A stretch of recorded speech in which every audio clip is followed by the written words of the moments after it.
It's your daily dose of Donna. Today is Thursday, June 8th. Happy last day of school for my kids. Finally, we're done. I'm feeling so good about this, you guys. I feel like we're getting really close to this vacation that I'm about to take. I feel like I don't know if other people listening to this show are in the same boat as me, but when I'm packing up for a vacation or about to go on a trip, or when I have like a lot of things coming up, I get really anxious. It's not about the flight. It's not about the travel. It's about the to-do list.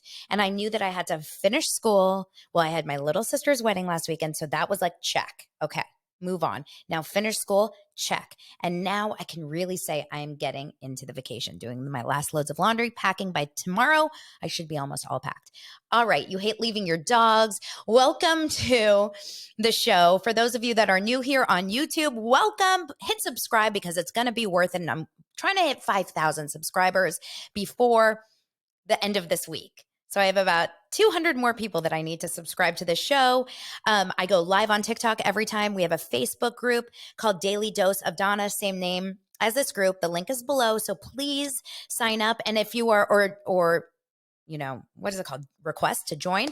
And if you are listening to this podcast on Apple Podcasts or Spotify, thank you so much for the 5-star review, rating, and review. It means the world to get more people on board with Daily Dose of Donna. I have had so much fun growing the show. Let's see, it's June 8th. I started January 6th. So 5 months of doing the show. Wait, would I consider January, February, May, March, April, May, and then I'm just starting June. I think it's 5 months. I'm never really sure about this month thing. You guys tell me. If I started on January 6th, I know it's an awful day to start. It's the day of the whole White House. But if I started January 6th and it's June 8th, have I been doing this for 5 months or 6 months? I think 5. I'm also 3 days from my birthday, June 11th. So I'm about to be 42. 5 months. Thank you, Cats, Coffee, and Cocktails. You guys, I'm good with a lot of things, but not geography and not amount of months. You know, we can't be perfect. We cannot be perfect. Okay, you guys, we have a big show ahead of us today. Obviously, it's Thursday. It's the morning after. Is anyone feeling a little emotionally hungover? Is anyone feeling a little bit like that weird, oh my God, it's the first day of summer break, like we've left the last year of school, like we are done because of Vanderpump wrapping finally. So today what I'm going to do, I was chatting with my TikTok crew. I'm like, okay, here's what I'm going to do. We're going to start with OC just because there's not that much to talk about, but there's a couple things I want to talk about. Real Housewives of OC. And then we will move on and obviously talk about Vanderpump. That's going to be the majority of the show. Well, I'll tell you this. Let's start here. Let's start with OC. I have so much to say. So I got a lot of DMs yesterday. Obviously, by the way, if you ever want to reach out to me, if you ever want to say hi in a DM, the best place to do it is to Instagram DM me at This Is Donna Bowling, DANA, obviously. And that's because Facebook Messenger and I are not friends. We do not get along. I forget messages. I'm not good with it. But Instagram, I'm like a crazy person about checking those messages. It may take me a couple days, but I will get there. Okay, so we are going to start with OC. I have high hopes. I always have high hopes for a new season of a new show. Always want to assume that it's going to be the best, that we've seen yet. But you always have to remember, and I think a lot of people were very, very bored with the premiere of OC, as was I. But you always have to remember the first episode of any new season is never going to be crazy. It's never, unless you're back on season 2 of Jersey, when there was the big fight between, Joe and Joe in the baby shower or whatever that was. But honestly, it really is always usually a setup episode, meaning you're trying to set the story. We haven't been with these ladies for a long time. We have to kind of remember where they are. We have to catch up with what's going on in their lives. We have to see how much plastic surgery Terry Dubrow has gotten. We have to find out, how many kids this new Jennifer has. Like there's a lot of kind of, updates, right? Like you have to know, right? And obviously we find out from Tamra that she's back on the show. She is honest, saying I left the show and now I'm not. So this is a little bit of fourth wall breaking, which I thought was interesting. Here's one thing, you guys, full disclosure, I love Tamra. I do. I love Tamra. I have become DM friends with her. Now, we're not like BFFers, but she sent me some Vena CBD. I'm in real life friends with Teddy Mellencamp, who's her partner on Two Teas in a Pod. So I want you to know that, but I'm also very honest. And I think Tamra, I think she's a breath of fresh, or a fresh of breath, the way that Teresa likes to say it, for this show. I think we need her, right? That being said, how do I know Teddy? I know her from Los Angeles. Our kids are the same age. So we spend time together a lot when our kids are younger, and we share a mutual best friend. Okay, so the show opens with a little bit of this Tamra Eddie situation. Now, like I said, love Tamra. Her and Eddie, I don't love to see relationships where every comment is like a sexual comment, right? Especially because cameras are there. So I always wonder about that when you hear people talking so much about like, yeah, baby, I'm going to get it in your butt or whatever. It always makes me wonder. Now, that being said, Lance and I do that sometimes too. And we do have, thank God, knock on wood, a healthy sex life, even though sometimes I do wear t-shirts in bed. And there's nothing wrong with it. It's cold. Okay. That's just a foreshadow towards Tom Sandoval for later in this episode. I know. It's shocking he's still married to me. I also sometimes wear socks. You guys, I wear socks sometimes during sex. Okay. So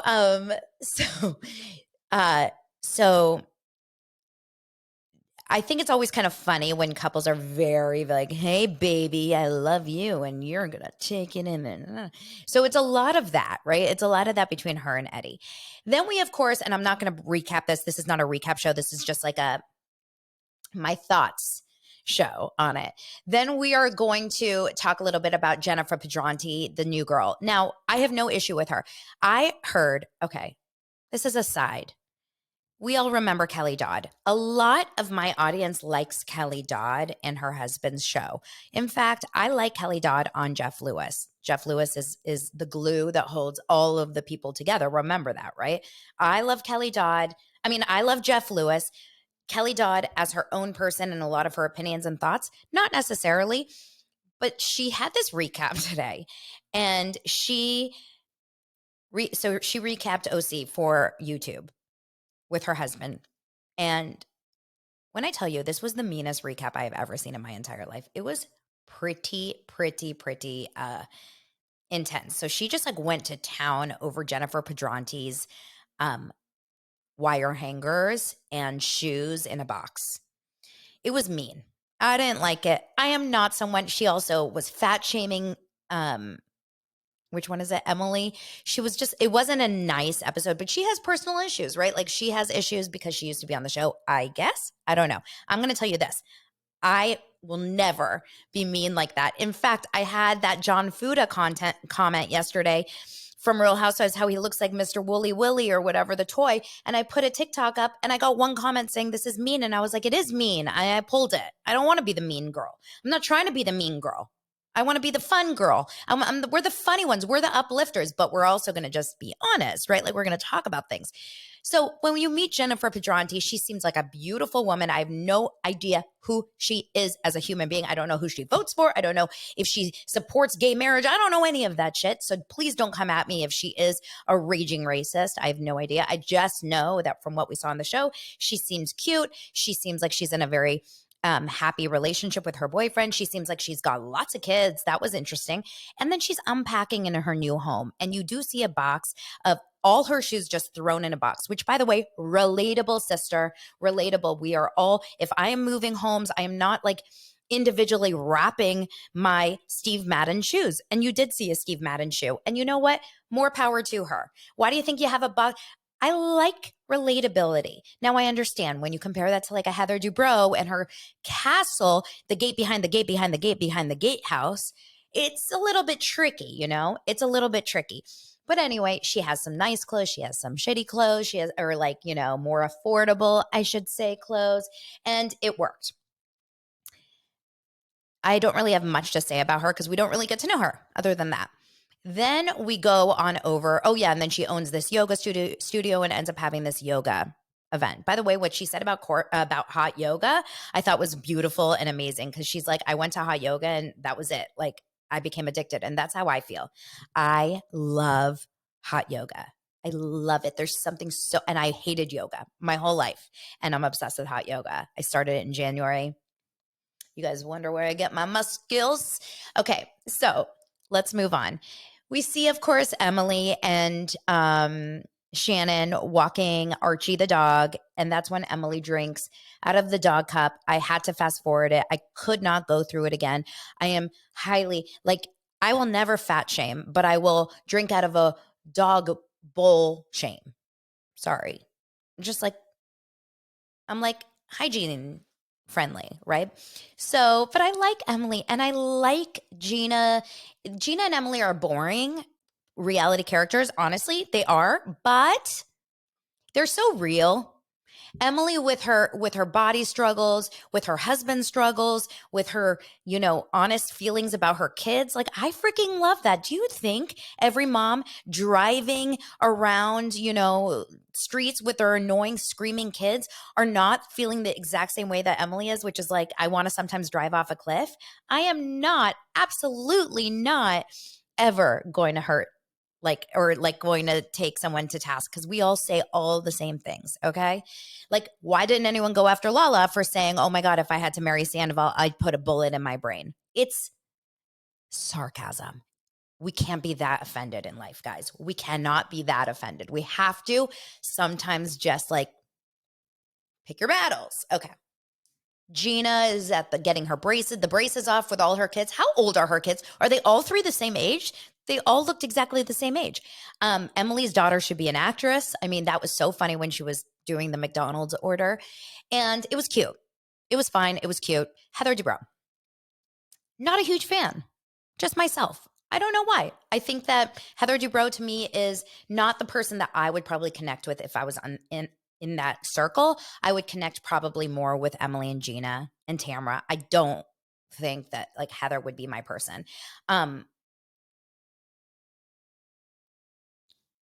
That's it, really. Terry Dubrow, also not my person, looking like a wax figure. We've got some situations there. Lots of stuff going on. Now, if my husband just got out of meniscus surgery and then I started talking to him about my girlfriend and my issues, he would be like, no, like, we're not, like, I just literally got out of anesthesia. Like, I'm not talking to you about Gina. It was a very strange choice, like while she's rubbing his foot. Okay.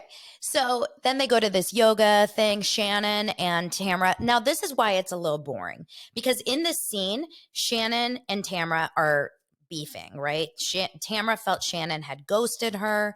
Shannon had felt maybe this, like she didn't get support from Tamra, whatever. Why it's boring is because we're all on social media and we all know that they're besties now. They're back on Tres Amigas. They're going on tour. They're doing all the things. So that's kind of boring to see play out. Even when they had like the trailer for next week, they have this like big fight between the two of them, but we know they're besties now. So it's kind of like, it's not that interesting, you know? I am going to give it my all. It looks pretty. It reminds me of sunnier days because it was shot last summer. We haven't seen the sun here in 4 months in Los Angeles. So I will continue to watch, but it's not going to be like live watching, right? Last night was live. Okay. We did it. Rip that Band-Aid off. Moving on over to Vanderpump. Yeah, this is interesting. Your girl Ems just said Bravo really needs to get a handle on the spoilery social media and PR, which is going to be a lot of what this Vanderpump Rules talk is about, because the reveal. We have all been talking about this online. We have all been speculating on what this big, shocking twist will be. And this is why this was a problem, because we would have all watched the show no matter what this twist was. I said the only twist that would have shocked us is something really, really huge that no one has speculated on. But we've all speculated and we've all known every single thing about kind of all of these rumors. So unless they were going to give us something that no one had known, he shouldn't have said anything anyway. The speculation about Raquel and Tom hooking up in Mexico happened months ago. In fact, I had a TikTok that went bananas viral because we were just talking about Jeff Lewis before I started recording. I'm going to open up TikTok really fast. I hope that it doesn't, how sometimes when you open up TikTok on your on your page, it immediately gets loud. I'm going to find the date of when I talked about the fact that they hooked up at the wedding. And this was done. This happened, this hookup at the wedding was announced or kind of revealed by Paul and Patrick, who were Stassi's dress stylists, and they were on Jeff Lewis on, how am I going to find this? At some point I have to find it, right? They kissed at the wedding. Here we go. It has 630. April 13th. On April 13th, I posted that. That was the day that they were on the show, and they said that they did see Raquel and Sandoval kissing. So the fact that we all don't, like the fact that Vanderpump Rules producers haven't kind of like thought to themselves or spent enough time maybe in TikTok to realize that like we all knew this, right? We all knew that they've hooked up since Mexico. We also all knew that she was missing for 3 hours in Mexico. And now through Sheena speaking, I believe, on Jackson Brittany's podcast last week, or maybe Jackson Brittany were on Sheena's podcast, I can't remember. We all knew that Raquel had told this girlfriend of hers that was supposed to share the room with her, that you can't stay in my room. Production won't let me, which is not the truth. We all have had this feeling, and this big reveal was supposed to be this big evolving timeline, which everyone assumed was going to be that it started way before Mexico. But all we know is that it started at boys' night, just like we thought, but then it continued in Mexico and it continued throughout. Now, I will get into what I thought this big reveal did show us, which was pretty revealing, but the actual information that she shared was not in any way surprising to anyone that has been paying attention to podcasts, to social media, to TikTok, etc. And I'm curious if you guys thought it was. I posted something about how I was disappointed in the reveal, and most people pretty much agreed. Okay. Lots of people on my TikTok live have a lot of comments, and some people are saying the reunion jumped the shark and this was so, stupid, all the fighting or whatever. I will say this. Okay. Here's what I'm going to say. It was hard to watch. It was hard to watch because my heart always goes to the underdog. And so I don't like seeing a lot of people attack one person, especially when it's women. It makes me feel uncomfortable. However, we have to remember that this was shot on March 23rd. We all found out about the affair on March 1st, March 2nd, around then. This was days, weeks right after the affair had been discovered by Ariana. Everyone was hyped up. Do you guys remember that day that we found out they were shooting the reunion? Like paparazzi was there. Like it was intense. And so this was their first time speaking to Raquel. This was their first time speaking to Tom. This was their first time being able to kind of air it out. Plus, given the fact it's a reunion. So of course at reunions, everything's heightened. Everything's a little bit more, elevated. People had a lot of pent up energy in them, and the reunion kind of calls for arguments and yelling and mean comments. That being said, it was still hard to watch, and I think you can agree both. I think you can say it was deserved and it was clear that they were very mad and it was understandable, and it was hard to watch. I think that's totally normal to say. Couple thoughts. Rachel had, and I'm going to go back and forth and say Rachel, Raquel. Stop with the comments, you guys. Just like I'm telling you this right now, okay? It's whatever comes out is what comes out. Rachel had a very, very rehearsed reaction to the entire reunion. I think she knew most of the questions that were going to be called or asked of her. I think she assumed she was going to get torn down. I don't know if she was going to assume that she was going to get torn down as much. It was bad. It was bad. And if she is struggling with mental health, this would send someone into a severe problem.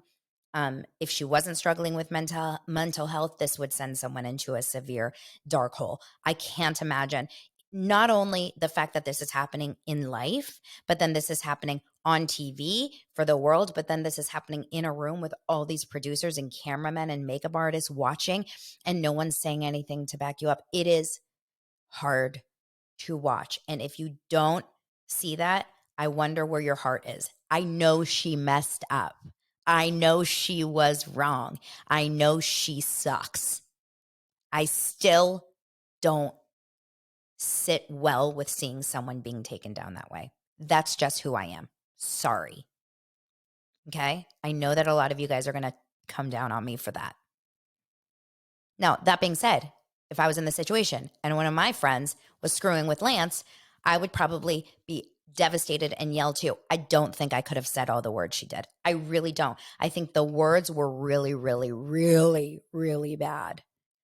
Now, Ariana kept her composure. I don't know how she did that. She was able to, but there's a part of me, and I was talking to a girlfriend of mine yesterday, and she said the same thing. She said, Donna, we were all already on Ariana's side. She didn't need to be the mean girl, because it would have almost been better if she just almost said nothing. Now, I understand her hurt was coming out as anger. I know that you guys are gonna come at me for this. Well, maybe you're not. Some of you are saying, yes, she was really angry, and that's because she was really hurt. And she was taking out her anger, all of her anger towards Sandoval on Raquel, but that's how these things work. The women, yes, thank you guys for being respectful.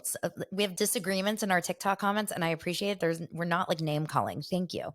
You know, it starts at the top, and if I'm the top of this show, I assume that we're all going to stay pretty respectful. Okay? All love. All love. This is just reality TV, but it does hit a nerve because we've all been in situations like this. I do think that that the woman gets the worst of it, always. And in this case, it's a little tricky because she wasn't just a random woman. She was Ariana's friend. So she does deserve to get a lot of flack for this. This is not something that she did unwillingly. She was a willing participant. This sucked. That being said, Sandoval is the freaking jerk of all time. He is the winner of the jerk of all time. And if you are going to his shows, if you are supporting him right now, you have to wonder about that. Like, why are you going and supporting a man that is capable of this? He ruined Kristen's life. He ruined Ariana's life, and he will ruin Raquel's life, and he will ruin multiple more women's lives and probably men's lives. He kind of ruined Schwartz too. He will take anyone down to get ahead. And the way that this entire thing was all calculated from Tom. Now, I don't know if Raquel was the girl that was going to come clean and tell Ariana, but it sure felt like at least she had some semblance of maybe we should say something. She still is wrong. Okay. Andy called her diabolical. It was crazy town. Crazy town. She was wrong. He was wrong. He is worse than her. She's pretty damn bad too. Either way, it was hard to watch. Okay? Okay, so a comment. Let's clarify. Ariana nor Kristen's life is actually ruined. Absolutely. You know I'm being a little bit dramatic when I say that, but for all like intents and purposes, Kristen's life got like thrown in a gutter because of Tom Sandoval for a while there, and so did. But that's like Kristen also was part of that. So like I guess we can't really talk about that. But then also Ariana, I mean, her whole life got uprooted. Now, obviously, I don't think she would ever look back and be like, this is a bad thing for me. She's killing it. But God knows what's happening within Ariana emotionally. God knows what's going to happen in the future with her trust issues. God knows what's going to happen with her sexual, abilities getting torn down by him. There's a lot of stuff that like I bet she hasn't really come to terms with because it's been such a, what we call in Hebrew, a balagan. It's been such a like a hoopla.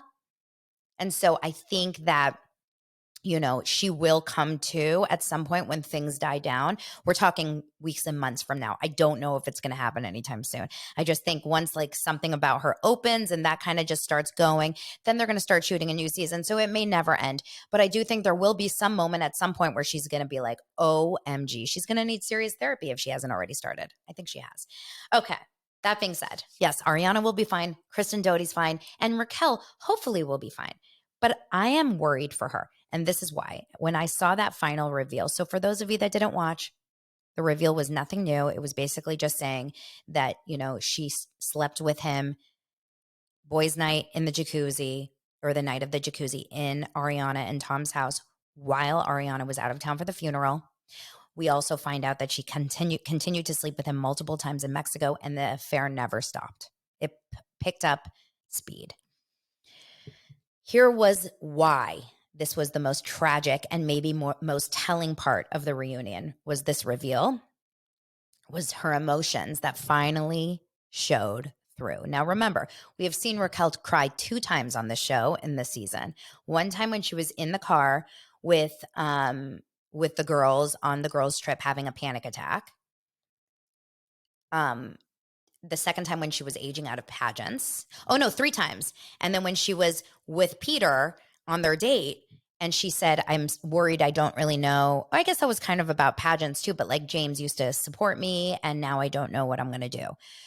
Notice it feels like all of them are male-related issues, validation issues, right?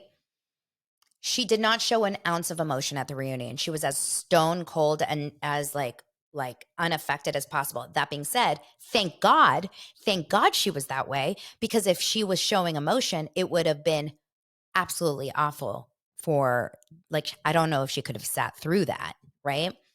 She could have run away. Producers actually were saying, I was listening to this amazing YouTube this morning where the producers are being interviewed by Variety, and they were saying she was a flight risk. Like, they were worried she wasn't even going to stay for the reunion. So she took it. She took it. She took accountability, and she took it. Now, she didn't show a moment of anxiety or emotion during that entire reunion. What I didn't like was after the fact, right? When she was getting dressed and putting her clothes back on, and she made this comment. And of course, it's editing. I would love to see just like a 30-minute unedited version of that scene between her and Tom after. But she was like, wow, that was tough. Can you believe James said that that Allie is an upgrade from me? Like, the fact that that's the thing that she actually decided to focus on, not the fact that she was told to have, to get effed by a cheese grater, or that she's subhuman, or that she's this, that, or that she doesn't deserve to like be on this earth, or that she, should be like cringing for the rest of her life, like all these horrible things. But all she really kind of focused on was the fact that she's now considered a downgrade. Interesting, because her first thought was how James views her.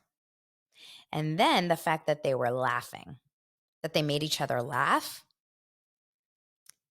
Now, we've all laughed when we're nervous. By the way, 200 people on TikTok, thank you so much. We've all laughed when we're nervous. We've all felt these kinds of things. So I'm going to just like give her the benefit of the doubt. But in this 6-day later interview, she finally breaks down. Now, she had a very close relationship with Jeremiah, the showrunner, is what what I was told, and he was able to open her up. He could read her like a book. He said, "You look like you're in pain." She looks technically like she has been crying for days. She said, "I am." She looks like, she says, what's his name? Jeremiah said, "You are."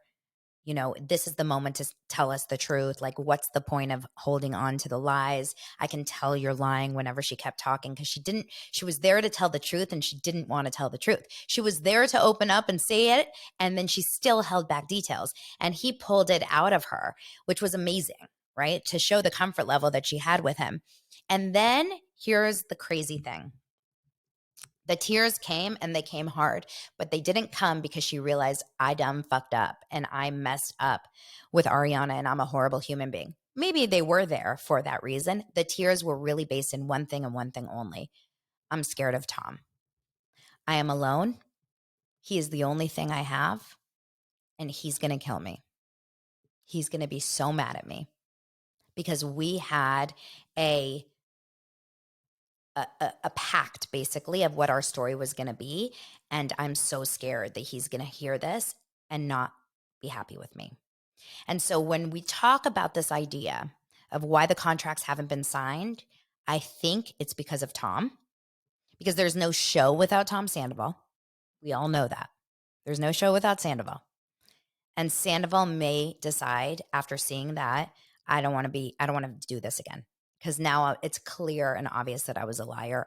Not only did I lie about the affair, but now I'm lying about the lie. So that is my situation. That is my thought. I think in this moment,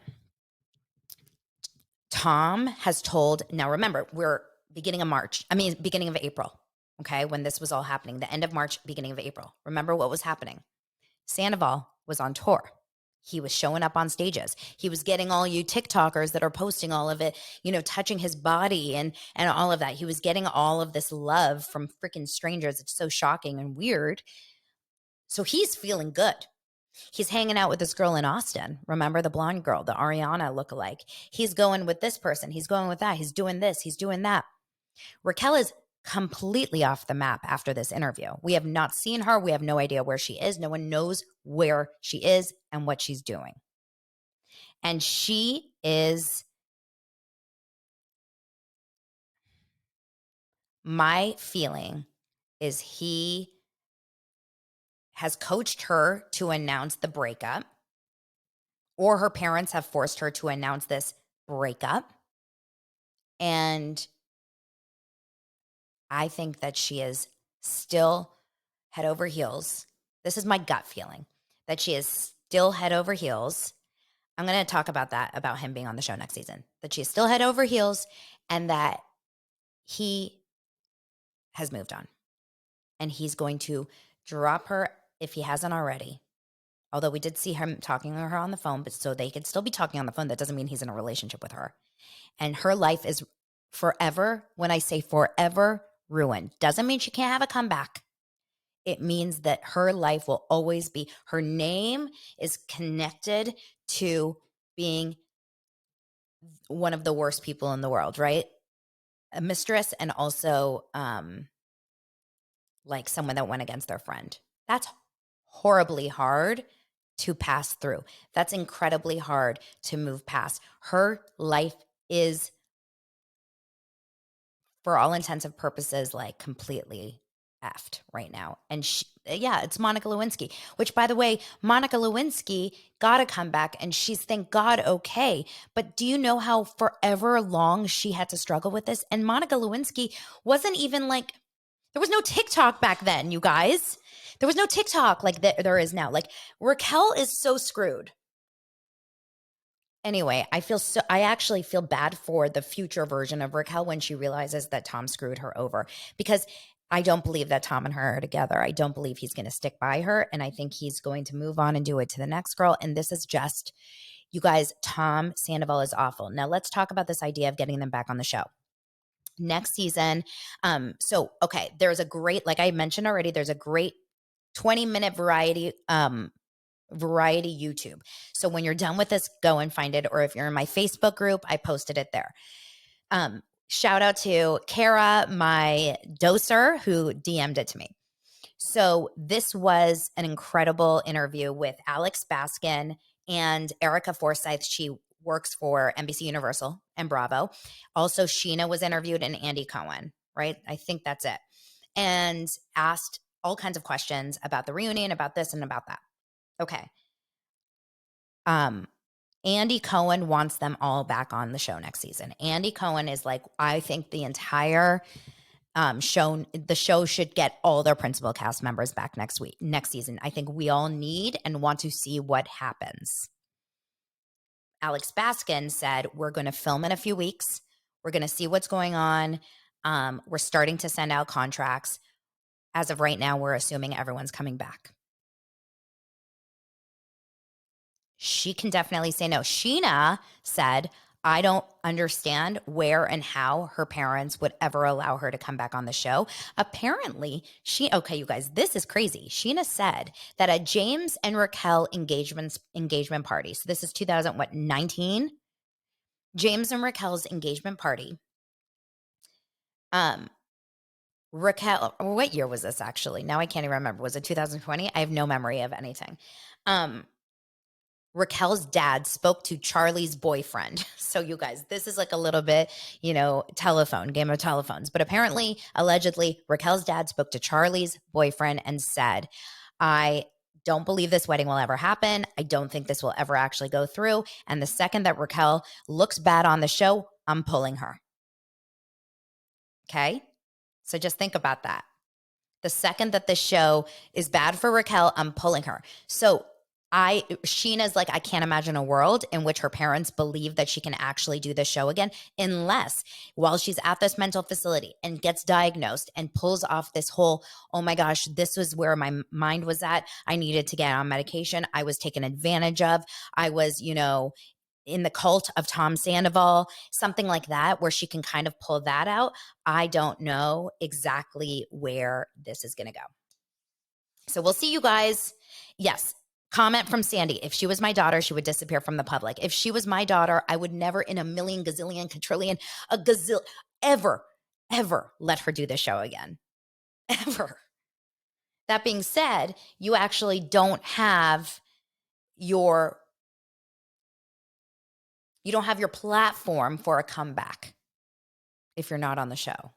But I can't imagine a world in where she comes back on the show and finds her way back in. She's not able to do that, you guys. This is not the show for her. I just don't see. So yeah, you guys, it's going to be an interesting watch. Obviously you guys on TikTok are here. You're invested in this conversation, 250 people. For those of you that are new here, thank you so much for being here on the YouTube show, on the podcast, Daily Dose of Donna. Thank you for following. And if you guys, subscribe and everything, you will get all my updates. I have one more show before I go out of town to Israel and Greece, and I will be commenting and stuff from Instagram stories and on the Facebook group. So don't you worry, I'll be around. Thank you guys so much. I appreciate you, dosers. I love you, dosers, and I'll see you tomorrow.